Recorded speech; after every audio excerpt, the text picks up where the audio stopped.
It is Monday, May 18th. I'm almost feeling like saying it is doomsday because my heart is wrenching. I feel as though my gut has been twisted into a knot, and I'm seriously fearful about what is the impending outcome of the arrival of the Adventure of the Seas into Jamaican waters today.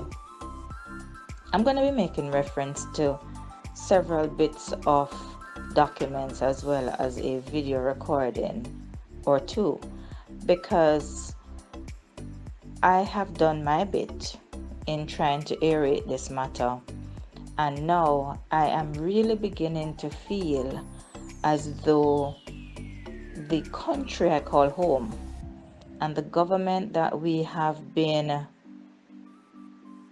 secured, or I'm even since the last report I've really been struggling to find words, and for those of you who know me, words are not in short supply. So we put a government in place. The unthinkable happened. COVID-19 arrived, and for all intents and purposes I see where strong efforts have been taken to curb the spread of COVID-19, and I applaud the government. I have been the biggest supporter of this initiative and the steps being taken, and proud to the ceiling of the way the Minister of Health and the Prime Minister, the entire team have been handling this situation. Very, very unprecedented. But today, I am seeing where a good thing is going very bad, very fast. Mr. Prime Minister, I'm seeing where you are sliding down a very slippery slope. And it makes me think of a upright position of a tubing that has been greased with some form of oil or butter. And at the top of that tube, you're hanging on to the rim. But because there's also some sticky, greasy substance at the top of the rim, you're liable to lose your grip and to begin a rapid descent. And the ending of it, we know not, but we can only assume that it will not land you in an upright position, but instead you might find yourself exposed in a way that you do not even deserve because of all the hard work that you have put in. But Mr. Prime Minister, I'm not sure who's your advisor. Not my place, not my business. I'm not in government. I'm even thinking you're probably tired. You see, I'm trying to make all the rational reasonings as to why we're getting to where we are. But somebody listening might say, oh, she's just liberate. And I'm not. I'm just a Jamaican following a situation, having the view from above. Because being a cruise specialist and also being a friend of many of the persons aboard the Adventure of the Seas, cutting water, treading water to get into Jamaica's maritime space, I am distressed, Mr. Prime Minister. I'm distressed. To be frank, I'm beyond distressed. I'm next to tears. And I'm making this video, but my mind is still trying to think of the ramifications, both for yourself, Mr. Prime Minister, the government, and to be frank, I'm going to be very honest, for the most important people involved in this situation. My friends, my Jamaicans, my counterparts, we have worked together, they have served me on ships. I'm making this very personal They have cooked, they have cleaned, they have made Royal Caribbean look good. Mr. Prime Minister, let me explain. There is not a Royal Caribbean ship up to COVID that didn't shine brighter because Jamaicans were among the crew. Just get that clearly. I'm not sure if you, sir, or persons in your government have sailed the brand or have sailed, period. But I can tell you that sailing is one of the most well-oiled machinery, in my mind, on the planet. Why am I saying all of this? I'm saying because yesterday I chose not to make this video because I wanted to see what the today outcome would look like. Mr. Prime Minister, you're a very intelligent man. I regard you highly. But all time people always say you have to check your words. You must be careful what you say, because you see, words that are said, they cannot be taken back. A friend of mine from Wisconsin, Jamaican, because you know we're everywhere, he has been having a raving discussion with his peers in his group, and he and I have been sharing the thoughts, the sentiments, going back and forth all of Sunday, May 17th. And we're Jamaicans like you, sir. We're bright Jamaicans. So don't believe that this is just coming out of the mouths of people who can only see one side of the story. No, we have an aerial view. We're looking at it from all different angles. And one of the things that came out in our discussion yesterday was that there needs to be a collaborative effort. Now, Mr. Prime Minister, you know that Jamaicans are amazing people. You know we're bright. My contention with this particular matter, however, is that if your hands are not as free as you'd like them to be, because you see, policy and governance happens in its own space. But I kid you not, there are persons who can get some things that you are struggling to get done within a heartbeat. Because you see, not everything can be decreed. Some things you have to go in with a gentle touch. Some things you need to move into the heart of the matter and get otherwise closed doors to fly open. What am I saying? I understand the politics of Jamaica. I understand the fact that we all want to get our moment in glory. We want to shine. We want to look good. But I dare say, and you know, funny enough, as my friend and I from Wisconsin talked a bit, Damian Crawford came up. His name came into the conversation because my statement to him was, why are we not collaborating? Why is the government, and as far as I am concerned, the government is formed by 63 MPs. So now we're talking about governance. Why is it that a brilliant mind, or two, or few, like Damian Crawford, could not be pulled into the planning process? You know, this is where I'm sitting. If we've got 63 MPs, we all know that these are elected officials. And because they are serving in Parliament, they're on a salary.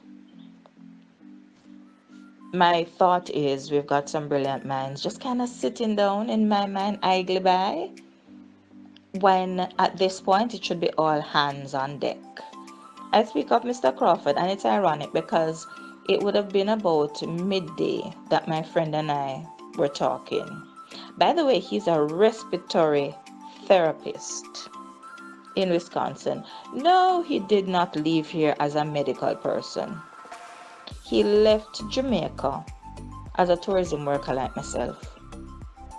And he, being a brilliant mind like myself, found a niche in his home city. But I tell you what is interesting. Before hearing of the role of a respiratory therapist from him, I was clueless as to why this is even a thing. Of course, we know people need to breathe, yes. And we know Jamaicans are, a lot of us tend to have respiratory illnesses, namely asthma. But it wasn't a thing in my world. This was some North American thing that him decided to get involved in. Great. And then COVID came around and suddenly a light bulb went off in my head and I'm like, haha, that is why this skill is important. And I say that to say many other things. My friend follows the news and follows what's happening more than any Jamaican I know, even though he's living almost halfway across the world as far as I am concerned. And Damian Crawford's name came up in the discussion because I said, this young man, and I picked him out because he's brilliant. I mean, hands down. You need to call things what they are. This man is brilliant. And so he and I were talking and we said, why are we not roping in man like Damian Crawford? Why are we not reaching out to some hotel managers and some industry specialists? People who are accustomed to moving people who are accustomed to the logistics of housing people. Why are we not reaching into a sector that does this sort of thing normally? This is not disrespecting the government. You are sitting in your offices making calls, sending emails, making mandates. That's what governments do. We have a different way of doing things. But one thing is true. As hospitality professionals, we get the job done. We don't toot our horns. We don't put a banner in the sky. We just get the job done. And so you step into a resort, or dare I say you step onto a cruise ship and everything just looks splendid. Nobody sees the underworkings to make it happen. And I'm saying all of this to say, sir, you have professionals in this country who could have been called upon to help. I did my huge training, my last set of hospitality training, I should say, with Sandals Resorts. Mr. Prime Minister, there is no brand under the sun, and I'm talking from a position where I have interfaced, engaged most of the major hotel brands in the world. The Red Carnations, all of these that are super luxury. There is an efficiency, there is a flow, there is a precision that the Sandals Foundation, well, we're not even reaching Sandals Foundation, we're not touching that, we're leaving that the Sandals Resorts, SRI, has. We are known across the world for immaculate presentations, attention to detail. This is what I carry with me from my time training and working with Sandals, exceeding guests' expectations. And I say all of this to say, Mr. Prime Minister, we know how to get this done. Now, the Jamaica Gleaner, this article popped up on my phone. As fast as I opened my eyes, it was there because obviously the internet now knows what is my desired interest. And so I didn't even have to go searching. It was right there. And it says, PM says ship would breach good faith sailing to Jamaica without approval. Ladies and gentlemen, if I were another type of Jamaican, and in my mind's eye, I'm seeing a group of people right now, different groups of people across the sphere, and them using some good old Jamaican vernacular to classify the words of the Prime Minister. You know, in desperate times, desperate measures need to be called upon. And it makes me think that Mr. Prime Minister is now sitting in a glass palace somewhere above the struggles, the life that is now happening on the seas. And he is using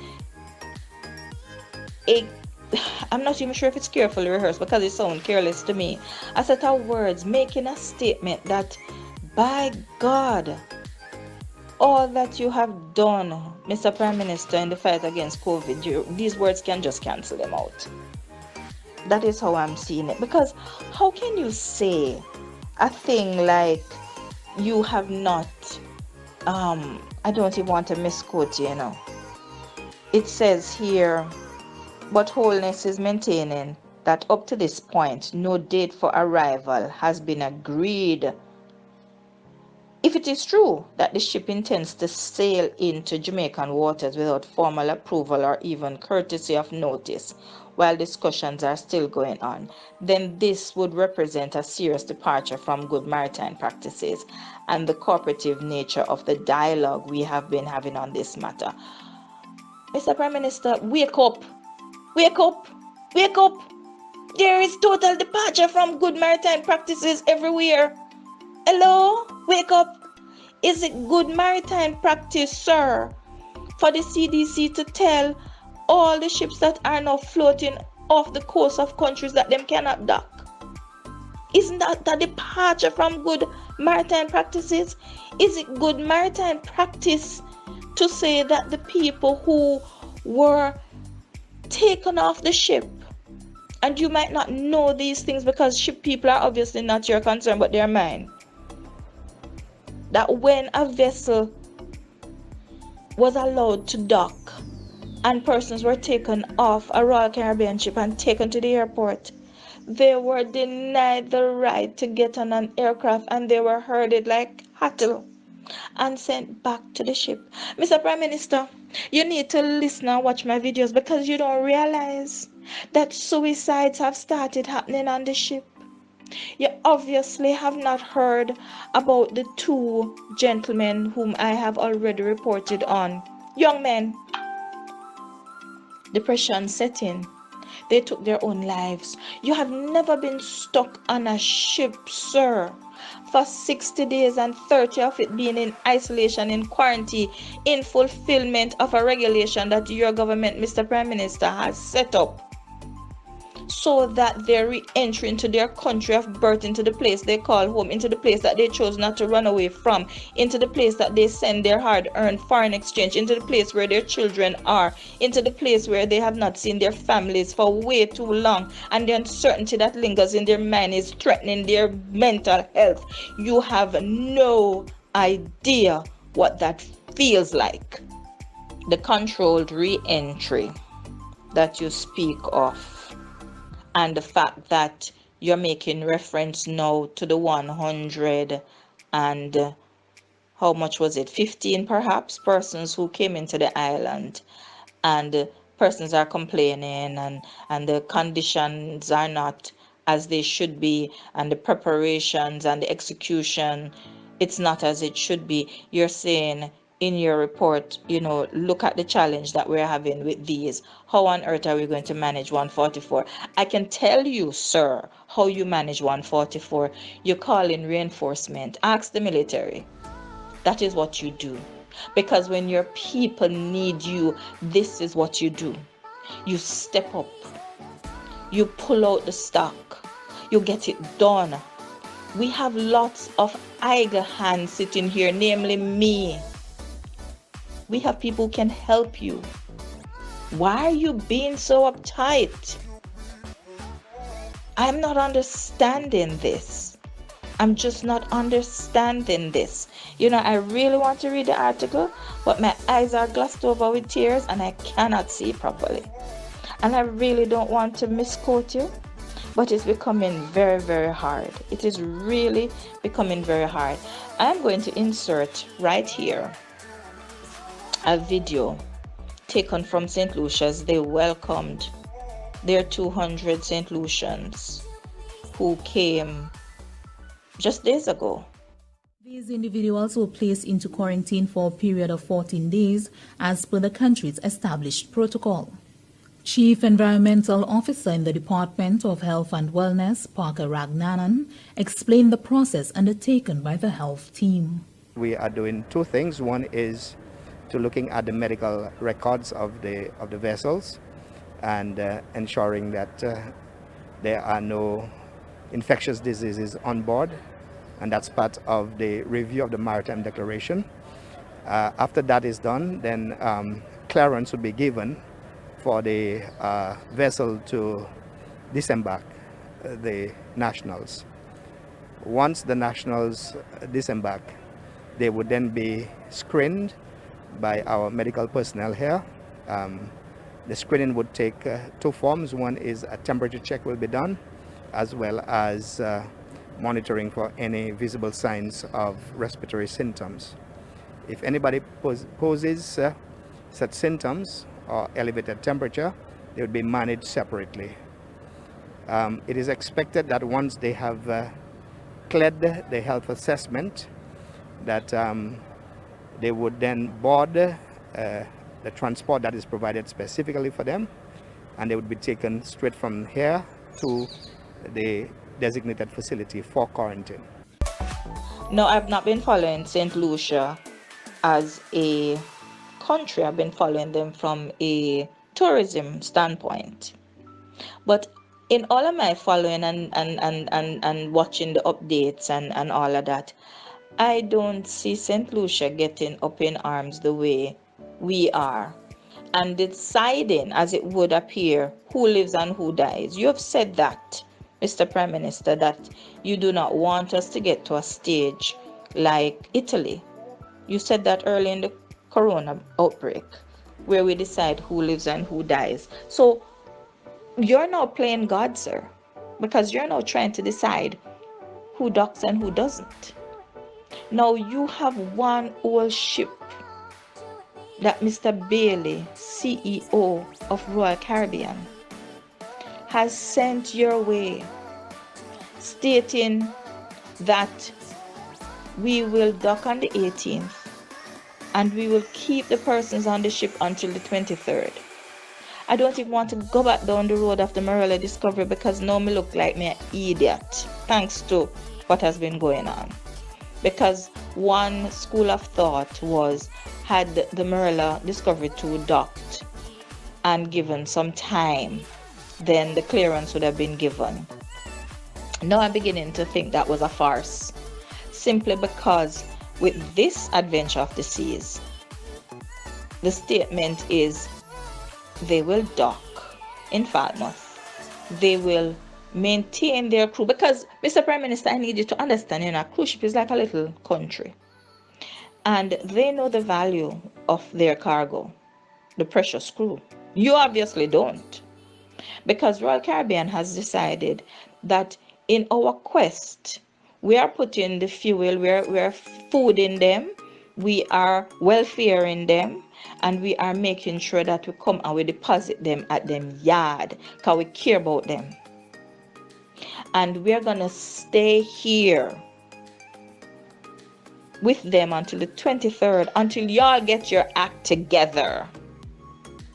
Until then, we're gonna be keeping them fed, we're gonna be keeping them housed, we're gonna be keeping them happy, and we are going to allow them the greatest gift on earth for somebody in their position, the luxury of staying on board and looking at Jamaica land we love, knowing that within days they can set their feet on land.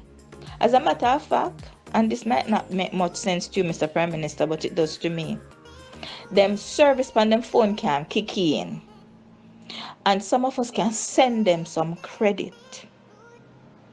And so they don't have to be using any expensive plan or internet anymore. Them can start up them flow and them digicel, and them can call them family, and them can chat for hours and feel good. I know this is a very, very long video, but I have to unburden my heart. I have to talk the things that hurt. And as a matter of fact, at this point, I'm going to insert a recording from the ship where the captain is speaking and he is addressing the crew. He made it clear, listen good, he hasn't received any clearance from the Jamaican authority. I'm not lying. But what him going to do with the people them? Him don't have no land to put them on anywhere on the planet. The only place he has for Jamaicans who are now on the ship is to leave them in Jamaica. Or, Mr. Prime Minister, I don't want to get rude because them says not everything good for eat, good for talk, and I don't want to say what is in my mind. But listen to the recording just now. And after that, they are free to go home. We are now setting course towards Falmouth. Our target date for Falmouth was the 18th. However, we have not received any confirmation from the Jamaican authority, but we are on our way there regardless. Now, I must say everybody has done their part in this case. The company has provided a ship for the Dominicans to travel home, and the Dominican authorities did their part to allow them to come back home. The next topic is, of course, your situation. And once again, the company has done their part. We have the ship. You have done your part. God knows. You have been in isolation for a month, most of you. And now we expect the Jamaican authorities to do their. And the company is putting as much pressure as they can on the authorities to allow you to disembark. But the decision is still to come from the authorities, that means. Anyways, we are all looking forward to latest the 23rd to be alongside so that you can proceed home straight through the ship, since you have been isolated for, by then, 15 days. Thank you much for your attention, guys, and we hope for a quick resolution to this issue. The final document I'll be making reference to just came across my phone this morning. I love technology, I tell you, I love technology. Because from my phone, and I mean, people realize my heart and they're sending stuff, so I have access to it. This attorney, Jennifer Hewson, God bless her. God bless her. Boy, Miss Jennifer, God bless you. On Sunday, she penned a letter, and I am able to look at page 1 of this letter addressed to Senator Honorable Kamina Johnson Smith. It is what the media should be pressing on the government to ask them, what is the clarity? What is the decision? What is happening with these people? And don't take from them, well, we are working on it. That is garbage. The government has said that from April 15, they've been in communication. And as of today, it comes down to the day when the ship arrives. You're going to do anything? It's not about what the law is going to do. This foolishness where people on Facebook and Twitter talking about, oh, why they're suing the government. Read the letter.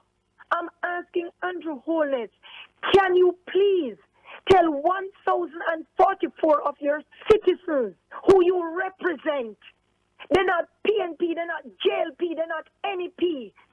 They are citizens of Jamaica with constitutional rights, which the government must safeguard.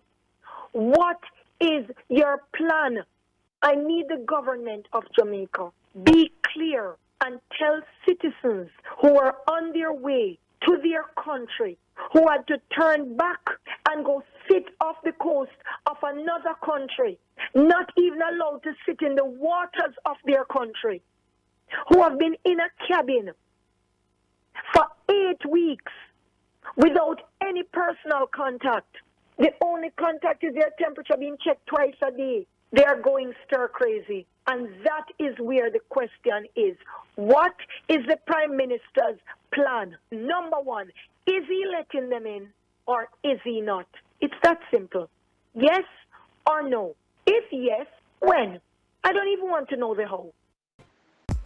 And her letter advises Mrs. Johnson Smith that she is representing 55 crew members on this ship on Adventure of the Seas. And she is saying that for their own protection, she will not disclose their identities at this time. But you will know eventually.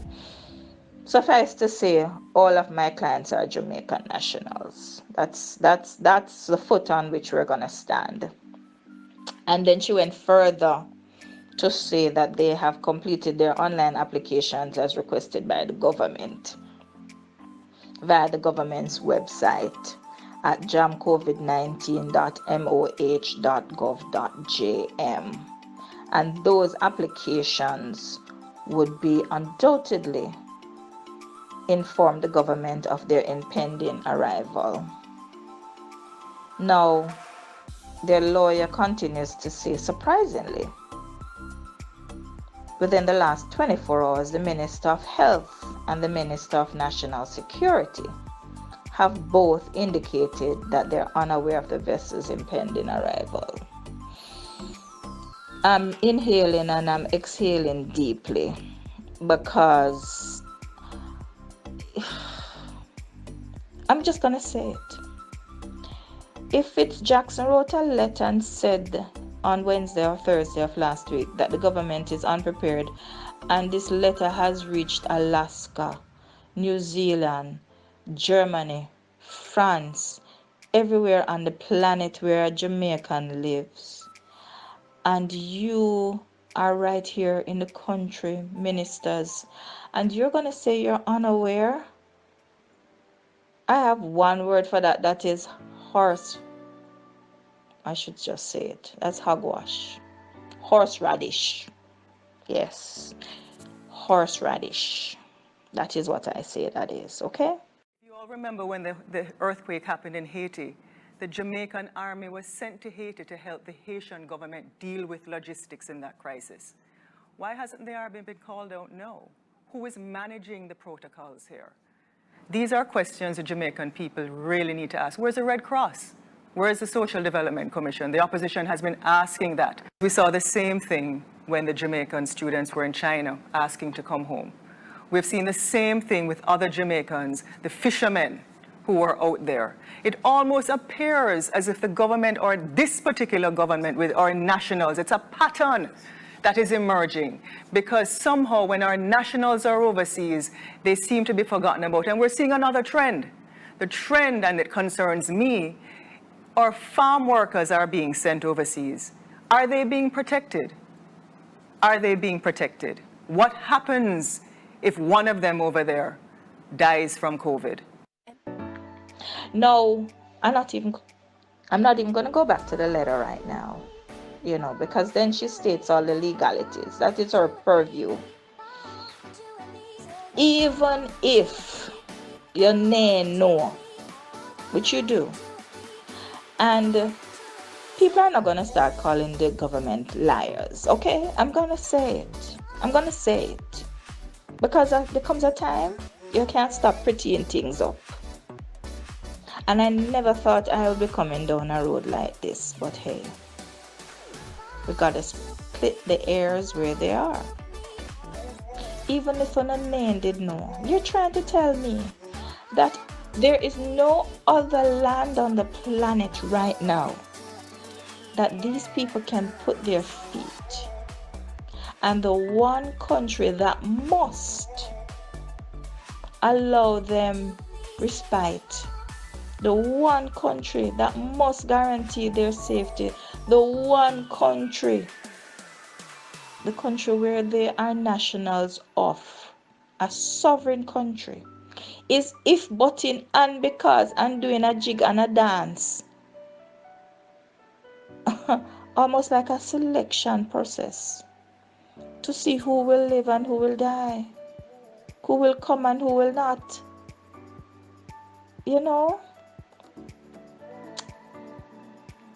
Me glad say Jamaica them educate me. But I'm also happy for my influences of other countries living in Europe and North America. Because what I learned in those two continents is how to remain calm. Because by nature, me don't calm. Me a Jamaican. Jamaican are very feisty. And they have taught me how, even how to be angry, you remain calm. Because, remember say, blood in me eye. Blood in me eye. Me vex. Me angry. Me disgusted. Mr. Prime Minister, government of Jamaica, opposition, all those who be, I am just going to make a prediction. If you don't fool on yourself with this ship, y'all are gonna see a ripple effect. And you know the sad thing about it? It is not so much you, the government, that will suffer, but Jamaica. I'm going to stop here, but there's another video that I have been working on. Because I really need to have a chat with you people. I don't even think you understand what lies ahead. You cannot allow, you know, I used to like listening to the politicians, and there's a statement that all politicians have used, especially when Jamaicans get rowdy. And the statement is, we must allow good sense to prevail. No, this is my time to turn it on you. You must allow good sense to prevail. Because if not, why are you in governance? I want you to stay tuned, because my next video, the one I've been working on, speaks about home porting and the opportunities now that are opening up. But even if we were being considered, and even if we were putting together the proposal, with this sort of standoffish attitude, you're shooting yourself in the foot. I'm going to reach out to Mr. Damian Crawford. I like him. No, remember, I'm neither P or the other P. Because all of the life that I have lived have come through personal efforts and efforts of those who are not partisan. And I have been able to establish myself as a Jamaican of worth on the international scene. But I'd love to sit and chat with Mr. Crawford, because the idea of home porting 10 ships for 10 months, doing 4 and 7 day itineraries in Jamaica, would have restored our financial standings in 10 months. Mr. Clark, Minister of Finance, y'all need to just stop using only what you know and start talking about some other things with some other people who might know some things that you don't know. I'm going to catch it right here, so my throat dry. And I don't have my cup of tea yet. But this is how I see it on the Daily News.